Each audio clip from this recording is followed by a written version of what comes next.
এই যুগে মানুষের ভালো কম দেখতে পারে। এই যে দেখেন তজু ভাই, এ কিন্তু মোটামুটি নিজের যোগ্যতায় কথা গোছায় বলতে পারুক আর না পারুক, ও মানে সাদাভাবে ওর মনে যা আসছে তাই কিন্তু বলে গেছে। ওর কিন্তু পারফিউমটা আর আগাইতো যদি এই থটস অফ বিল্লাল যদি তার কাছে না যাইতো, তাহলে কিন্তু সে আরও আগে যেত, আরও কিছুদিন ফেসবুকের মাধ্যমে থাকতো। কিন্তু দেখেন দর্শক বিল্লাল উপকার করতে দেয়া, কিন্তু আমার দৃষ্টিকোণে যা বুঝি আমি, এই তজু ভাইয়ের ক্ষতি করে ফেলছে।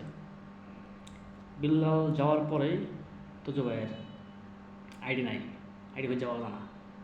আমি বলতেছি না যে বিল্লাল করছে, কিন্তু উনি যাওয়ার পরে আইডিটা নাই। তো উনি কী করলো, ওনার আইডি গিফট করলো। উনি আইডি তজু ভাইকে গিফট করলো। আমার মনে হইলো তজু ভাই আরও কিছুদিন এই মার্কেটে থাকতে পারতো, আরও কিছুদিন এই প্ল্যাটফর্মে সে কাজ করতে পারতো, এবং আরও কিছুদিন নিজের অভিজ্ঞতা কাজে লাগিয়ে সে চলতে পারতো।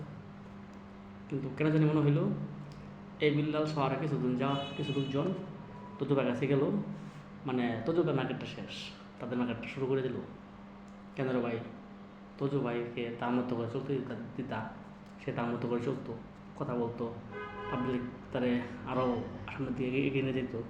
তোমরা যাওয়ার পরে কিন্তু তোমার মার্কেটটা খাইয়ে দিলা।